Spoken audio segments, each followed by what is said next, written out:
Florida artist Stacy Barter participated in a quick draw at the Susan K. Black Foundation's workshop in Dubois, Wyoming on September 20th, and we were there to document her work and ask her about her process. Artists were given about 3 hours to complete their pieces. Barter had previously found the clay jug featured in the still life setup in a thrift store down the street in Dubois. The flowers came from a local flower shop. She pointed out her placement of a few loose yellow petals on the far right, calling them the last hurrah. The blossoms were not fresh, but this was fine with the artist. "I like that the flowers are slightly wilted," Barter said. "I like the way they hang. But today, that is also all that's available," she said, smiling. Barter worked on oil-primed linen mounted on a foam board panel, toned a neutral gray, one that she felt mimicked her background enough to help with an accurate portrayal. She masked in the big shapes to get a sense of the volume in the composition, using a warm, thin mixture of paint. After placement, Barter focused on the darks in the composition, but she also mentioned that she was already thinking about how she was going to connect all the lights. The artist put some bold darks down on the canvas with thick paint, especially in the cast shadow of the jug. "I want to build the flowers out of something that is already anchored down to the tabletop," said Barter.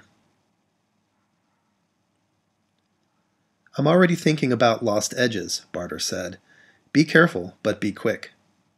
The artist continued to build the jug, including the depiction of bounce light near its bottom. She wiped her brush with nearly every stroke and worked purposefully. The artist next began painting the primary blossom in the composition, saying she was eager to paint something exciting, and that this area was an important focus in the piece. When asked about the prominent light purple highlight in the jug, Barter explained that she thought the purple highlight would look good against the warm information in the jug, so she played it up a bit. On the right, so intent was she on connecting the lights in the composition that she dragged some of the yellow of the blossom down to meet the area where the second big yellow blossom would be. "It's a lovely, happy accident that helped the light flow from top to bottom," she said.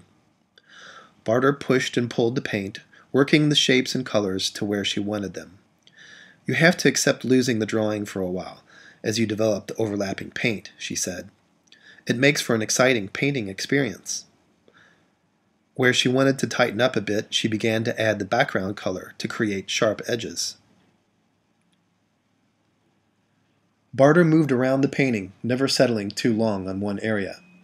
"I paint what interests me at the moment," she said. She built up the light areas with more paint and detail, squinting often to check some of her choices.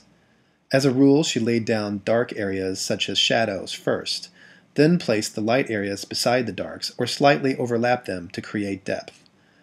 The artist said she particularly enjoyed painting the sprigs of eucalyptus seen in the center back, as it gave her a chance to explore the transitions between the shades of gray-green in light and shade, and how they merged with the background. The artist pushed and pulled the darks and lights to carve out the forms. She broke up large patches of light and dark with little statements of color, as she put it. Barter holds the brush in a variety of ways and attacks the canvas from different angles to let her brushwork suggest the direction of forms and a sense of movement. "I've worked hard on developing my brushwork," she says. "It wasn't something that came naturally to me." Her advice to artists who feel this way: go past where you want with your stroke, then cut back into the stroke with the color that is next to it. Create beautiful edges by overlapping the paint. Barter claimed to have been avoiding the yellow flower on the bottom right. She now began painting it in.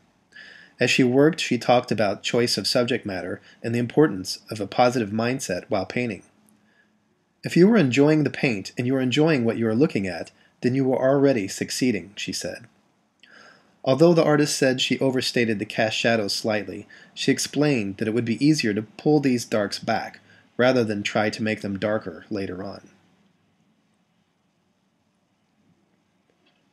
She kept the link of the light value that went from the yellow blossom emerging from the jug to the one on the tabletop, but modified it by breaking up the light haze with some background color and suggesting faint shapes of petals and stems in that bridging area.